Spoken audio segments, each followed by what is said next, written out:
Please welcome Jim Wallace. Hi, everyone.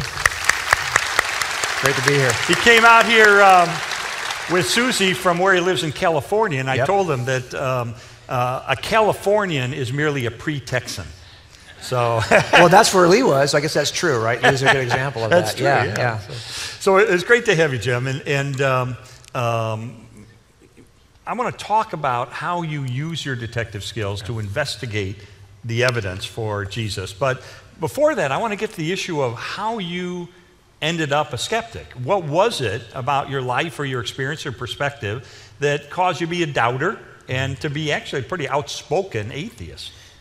I think probably a lot of people in this room, maybe where I was, I just didn't have anybody in my family who was a Christian. I was raised in Southern California. My parents were not Christians. My dad was very committed atheist. He's also a detective before me. Some of my cases I reopened were his old cases. Oh, really? Yeah, and I just felt like, hey, if I can solve this case and make my dad look really bad, wouldn't that be awesome? Right? But I never did solve his old cases, but I tried a couple times. But he was somebody who had a lot of skepticism, because I think skepticism, if you think about it, serves you really well as a detective, right? If you trust people and everything they say, well, then no one's ever going to go to jail. But if you start thinking, I wonder if he's lying to me about that, well, then the whole thing starts. So I think that kind of skepticism was part of my family. And then also I was really sarcastic about the few Christians I knew. So I had like friends who were in law enforcement they would tell you they're Christians, and they'd actually try to talk to you about their faith. But if you asked them, well, why is this true? Or why do you think you can trust the Bible? Or, just simple questions, they had really no answer for me.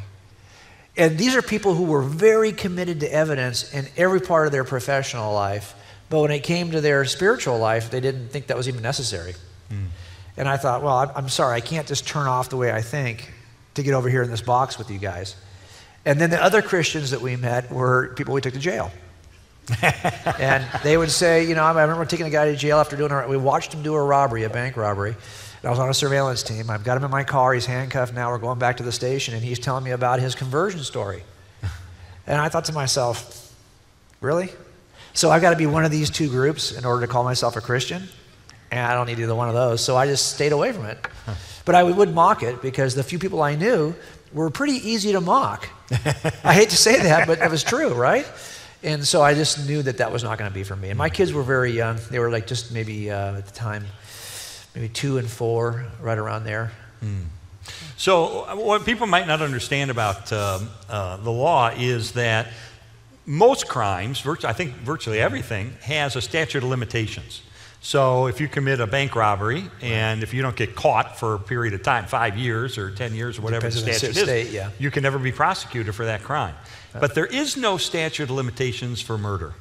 That you are always going to be hunted to some degree, hopefully, and held accountable for that, even if it's 10, 20, 30 years old. That's right. So we have it basically only closes by way of arrest, or if you think our suspect is dead and you can demonstrate why you think he's your suspect, sometimes we'll close it that way. But for the most part, they stay open, and that's what we did here. We looked at all of our unsolved murders, and we said, hey, how could we turn some of these into solved cases? And given that really, for the most part, they're all terrible cases, okay? Because there's only 2 ways to make a case, right? You can make a case with direct evidence or with indirect evidence. Sometimes you can use a combination of both. But direct evidence is one kind of thing. It's eyewitness testimony.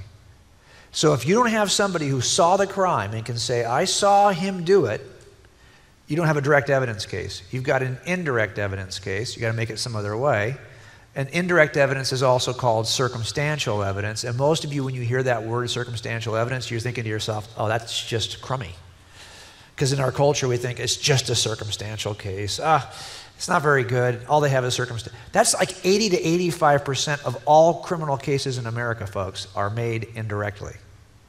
So, and we actually have a jury instruction in which judges tell juries they are not to consider direct evidence as having any more weight than indirect evidence. They're to be given the exact same consideration.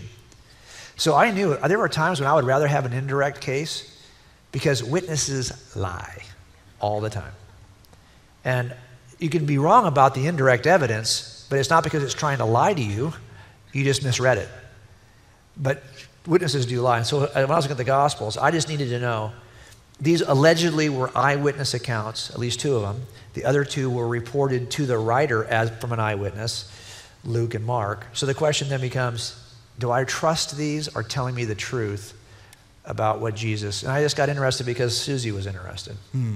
So a circumstantial case could be an airtight case. Oh, absolutely. I mean, our cases, all of them have been 100% circumstantial with lots of unanswered questions. The case you saw on the little clip, we had lots of unanswered questions there. We didn't know how he killed her. He got rid of her body and claimed she ran off.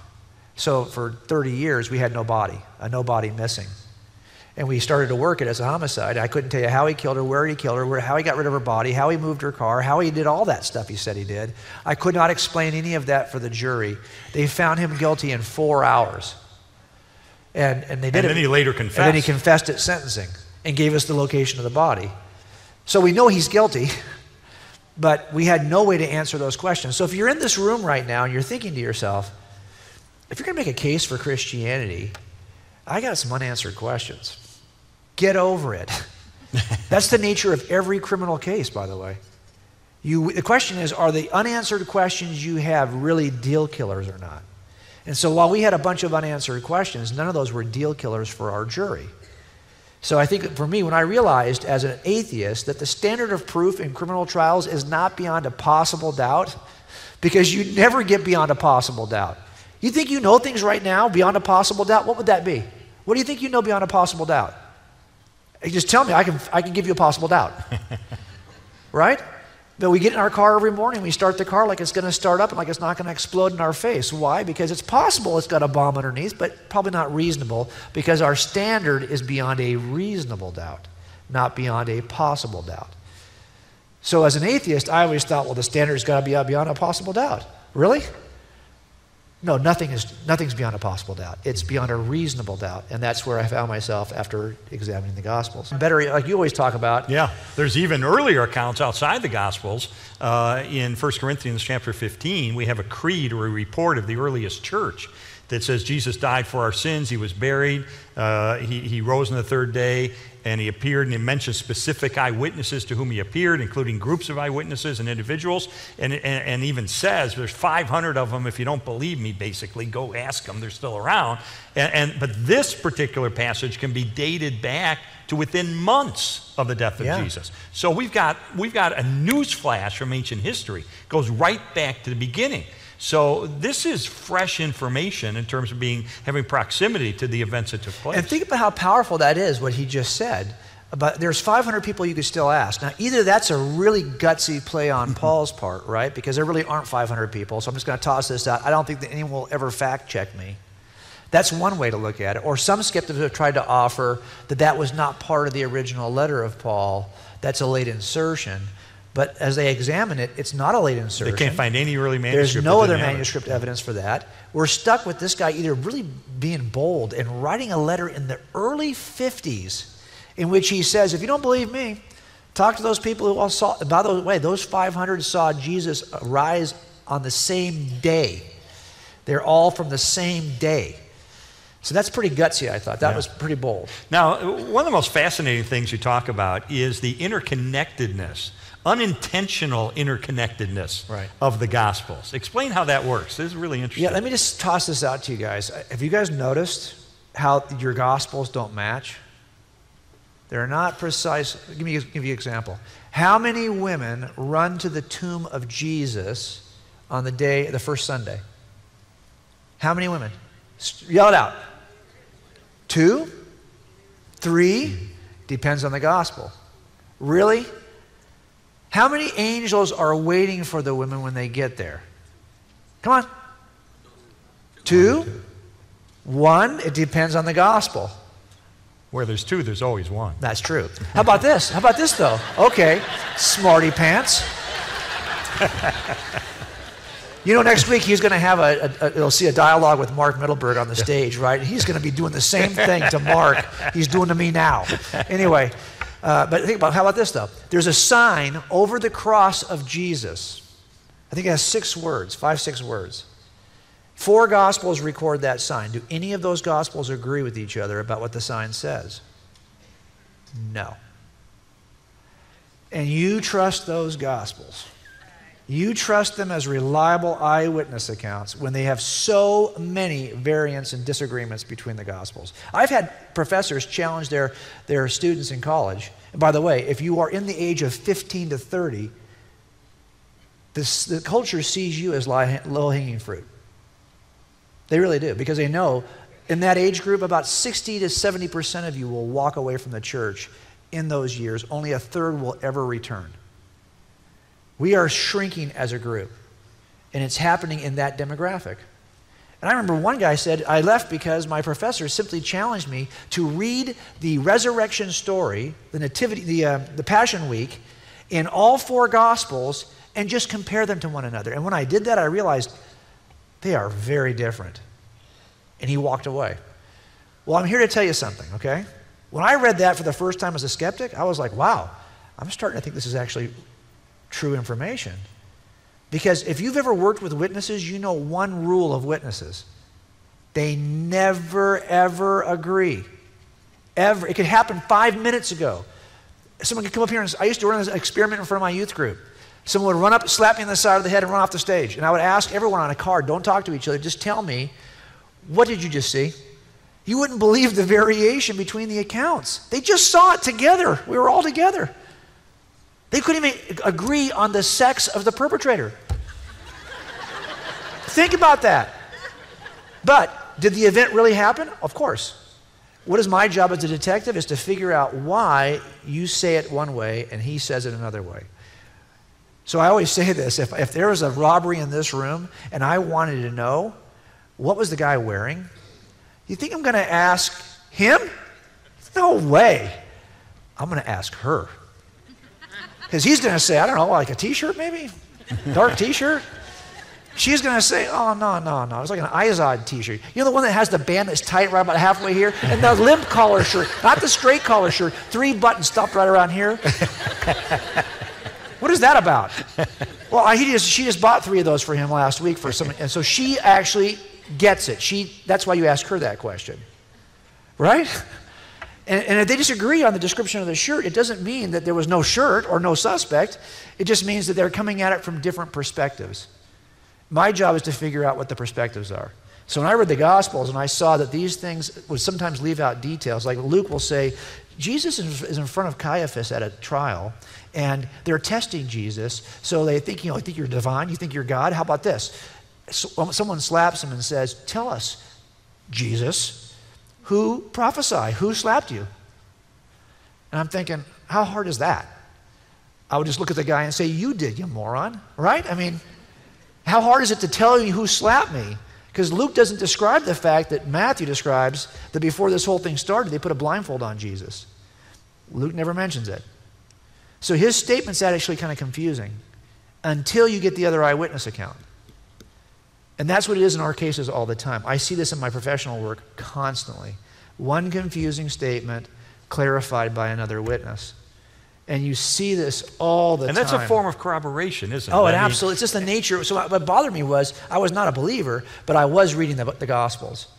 And when I saw that kind of thing in the Gospels, I was like, this looks suspiciously like real eyewitness accounts. Because look, if I'm trying to create this fiction, I'm going to work that stuff out. Yeah.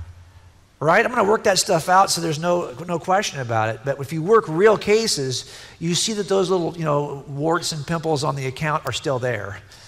And that's what I was seeing in the eyewitness accounts. And it just struck me as I should probably go a little further with this. And the fact that these were unplanned, apparently. I mean, they fit together yes.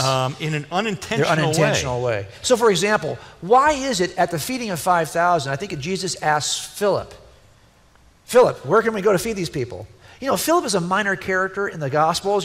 Jesus never asks Philip for anything. He's going to ask Simon, right?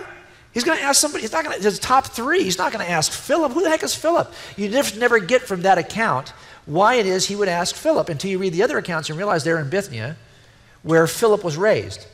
The one person who could actually answer that question would be Philip. But you'd never know from that first account. You have to kind of do your homework, right? And see, why do these eyewitnesses say certain things? And when I started to do that, I was like, wow, this stuff is bugging me. So what about the challenge that things change over time? That right. you know, things get more elaborate, and Jesus goes from just being a wise teacher to Right. a supernatural Son of God over a period of time. Right. Well, you trust your Gospels? Oh, the earliest Gospel's Mark. You know that, right? The last Gospel is probably John. And you trust these things. Well, in Mark, there's no passion story. Jesus isn't hardly even described as divine at all in Mark. Oh, but by the time we get to John, 30 years later, oh, he's already God now. That's the kind of the accusation, right? That Jesus changes over time. And there's a guy we know, Bart Ehrman, out of North Carolina, who's written a lot of books on this. He just wrote a recent book, 2 books ago now, called How Jesus Became God. Because the Jesus of Nazareth, he would say, was very simple, and then over time he got distorted. They added the miracle accounts. They added the resurrection. They added the high Christology of Jesus until finally you have the divine Christ of Christianity. I suspected that too because I was a committed philosophical naturalist. I rejected miracles. So I thought those miracles cannot have been written early. Something was written early, but that stuff wasn't in there. That stuff had to be late. And so I just needed to know, was the miraculous nature of Jesus in the earliest accounts? So here's how we tested it. You know, if you have a crime scene, and I find a casing in the crime scene, and then 30 years later I bring the casing to court and I say there's an extractor pin mark on the casing that identifies it to the suspect's gun, that's why I want you to convict this suspect, you could rightly ask, well, how do I know that that extractor pin mark was on the original? Someone could have pulled it out of property, 15 years later, etched on the extractor pin mark, put it back in property, and now it's been altered. That's a fair accusation, I think. How do I know that that mark was on the original? Here's how I know. I go back and I ask the question, was there an officer there back in the day, 1980, who wrote a report, a supplemental report, where he described the extractor pin mark? Because if he did, I know it wasn't added later. And then he gave it to somebody. The next guy who takes that piece of evidence, he writes a report describing what he received from the first officer. And then the next officer does the same thing. And we do it through time to the crime lab and from the crime lab all the way to the courtroom. And now I have report after report after report to see if anything's changed on the casing. Well, there's a new, this is, by the way, called the chain of custody. Link by link, we look and see who is each link and is it changing. Do the same thing with the Gospels. Let's take a look at the Gospel of John. Was he really that divine in the beginning? Well, the first officer at the scene who wrote a report was a guy named John. He described what he saw in Jesus. But how do I know that he really wrote that? Well, who did he give it to? Who is the next link in the chain? 3 guys were his personal students, Ignatius, Polycarp, and Papias. Now, after John died, these 3 guys became leaders in the local church. If you didn't have John's gospel, you could just ask them, what did John say about Jesus? And they wrote local letters to local congregations. They're not in your Bible. They're ancient documents. We still have them. We can read them and see what did they say they learned from John. And they had a student named Irenaeus, and he had a student named Hippolytus. And you can go through the entire list of history and look at each link in the chain to see, is the story of Jesus becoming more extravagant?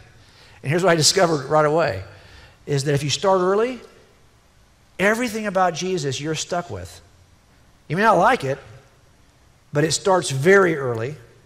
And the very first people that John talks to will describe him as being divine, claimed to be God, rose from the dead as God, worked miracles as God, born of a virgin, died on a cross, rose from the grave, ascended into heaven, seated at the right hand of the Father. Every doctrine that we hold dear today is present immediately in the first story of Jesus. So you're stuck with this weird deal. You have people who are telling us something, and they never change their story.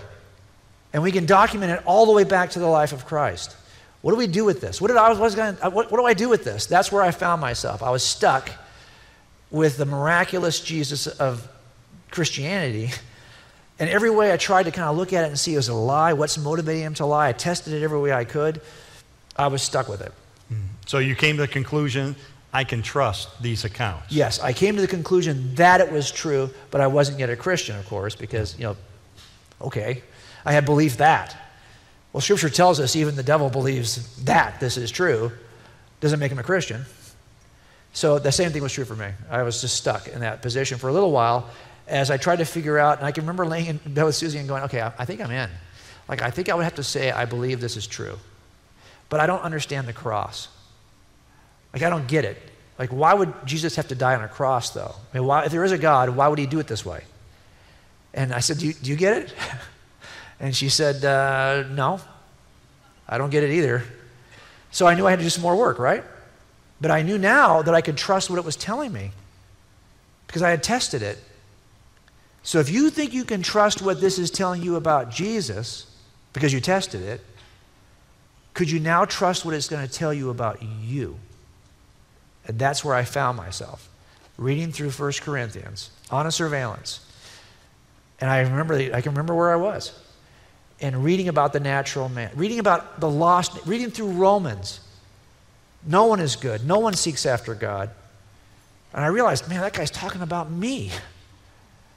That is me. That's been me all this time. I just didn't want to admit it. And that's when I moved from belief that to belief in. You can read about the Savior, but until you know you need a Savior, you're not in.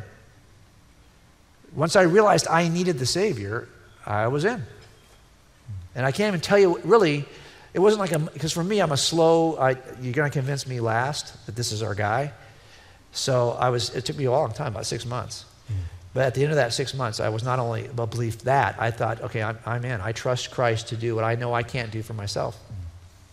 So what advice do you give? We have some people here today who maybe were invited by a friend and they heard that you were an atheist and that you became convinced this is true based on your investigation.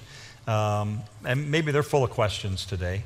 What encouragement will you give to someone who's in the position you had been as a skeptic? Yeah, when we started, Lee hadn't written his first book yet, Case for Christ. And I wish I had it. And so it was harder for me. But I look at the internet today and what's available to you guys, to my own kids, and I think to myself, there is no excuse anymore for not being able to do the investigation, right? You can find the evidence. You just got to decide where to look. I want to encourage all of you, if you're a Christian in this room, understand that we don't have an option when it comes to whether we can make a case for what we believe. Paul says in Ephesians 4 that some of you are evangelists, some of you are pastors, some of you are teachers. That means that some of you aren't those things. And we always feel guilty that we don't evangelize. But Paul's telling us some of you are not called as evangelists. But Peter doesn't give us an option in 1 Peter 3. He doesn't say some of you need to be ready to give the reason for the hope you have in Jesus. No, he says all of you have to do that.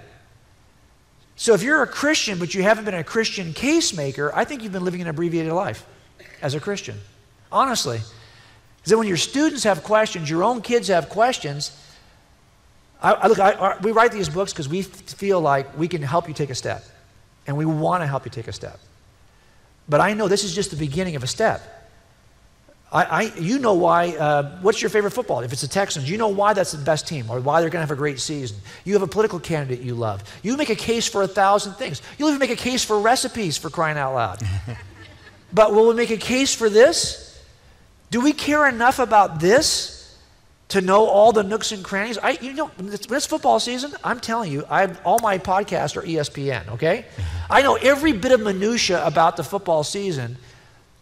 And my wife one time said to me, look at your podcasts. I kind of like, I know what you love, don't I? And I thought, oh, that was convicting for me. Do we care enough about this to love God with our mind? That's the question I have for us as a church. You happen to be in a great place because you're here with the godfather of Christian apologetics. I said this at the book signing. I don't know if you realize. I'll make you an offer you can't that's refuse. Right. I don't know if you realize that you are in the presence. I'm going to tell you, in our world of Christian apologetics, Lee is a living legend. I'm not just saying that.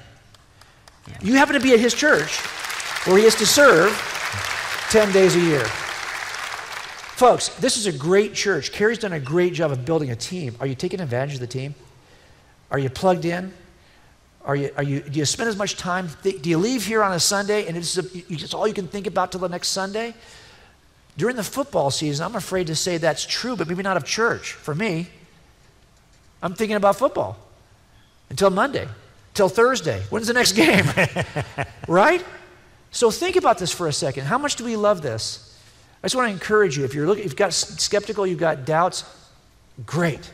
You're in a great place. And if you're the person sitting next to him who's a Christian, have you prepared yourself with all the materials you got here at this church? Have you prepared yourself to answer those questions? If not, let me just suggest this. Get ready to watch your own kids walk away from the church, and you'll really be helpless. We say all the time, we don't want you to just buy the books for your kids. Wherever you get the source of information, own it, learn it, become a source, and don't always point to us as the source. You have to be the source for your own kids. Does that make sense? Let me say one last thing before I go. Cops have a bad habit of seeing the entire world in two stark categories: sheep, wolves. The sheep who get preyed on, and wolves. And Jesus describes us as what? Sheep, right? That's not a compliment. That's a pejorative. Because sheep are dumb as a rock, okay? They are. And they're dirty and stinky. Now, there's another animal in the yard that stands in the gap. That animal is called a sheepdog. And all the sheepdog ministries in America are either military or law enforcement. They're sheepdog ministries. That's how we see ourselves. And I will tell you that we have a wolf problem in the church, really in the culture. It's antithetical to the Christian worldview. Christianity is shrinking and we're under constant attack. But if there were only sheepdogs in the yard, there'd be no wolf problem. We have a wolf problem because we are all sheep and none of us have made the decision to become a sheepdog. And you become a sheepdog by taking this work that you see here seriously. When I saw what he was doing, I decided that it wasn't enough to be a Christian, that I needed to be a Christian case maker. And he happened to come on staff at Saddleback where I was a couple of years later, and I knew the course of my life from that point on. So I just want to encourage you to take advantage of the resources you have here at Woodlands, because you're in a great place at an opportune time to make a difference in culture. Yeah, thank you, Jim.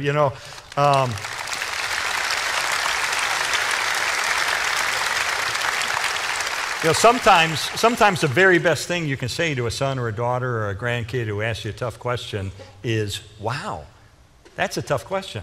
I don't know how to answer that one, but let's investigate it together.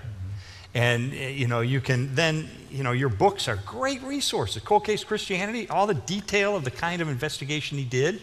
This is a resource for you to read it, to understand it better, but then to share with someone who may have questions as you continue to learn and master this stuff. God's Crime Scene, his book, is about the more of the scientific evidence for creation and so forth. And a great companion. I always say I just steal from Lee's ideas. His first book, Case for Christ, I just stole that one. No. Case for Creator.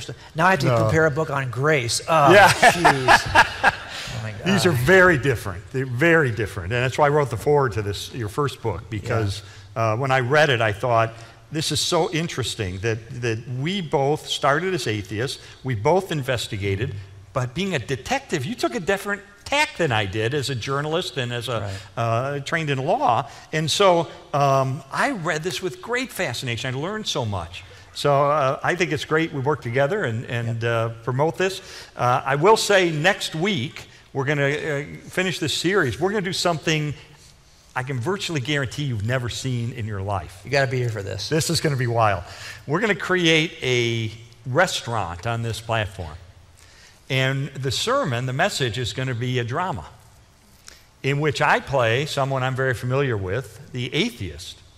And I'm going to have lunch with Mark Middleberg, who's a best-selling author, a case maker, a philosopher, and I'm going to pester him and pepper him with the tough questions I had when I was a non-believer. We're going to have a little meal together. I'm going to play the atheist. He's going to be my Christian friend. And neither of us are actors, so this is going to be embarrassing. It'll be fun. And we're going to see how well he can respond. I think it'll model a relationship and how, the best thing we can do is build friendships, relationships with people who are different, who have questions and so forth. We want to kind of model how a conversation like that can unfold. But you'll learn a lot from Mark on how to provide solid answers to people who have questions. So I hope you'll come back next week for that. That'll be wild. But I have sure enjoyed the weekend with you and Susie, and it's been a blast. And let's thank Jim once more. Thanks, guys.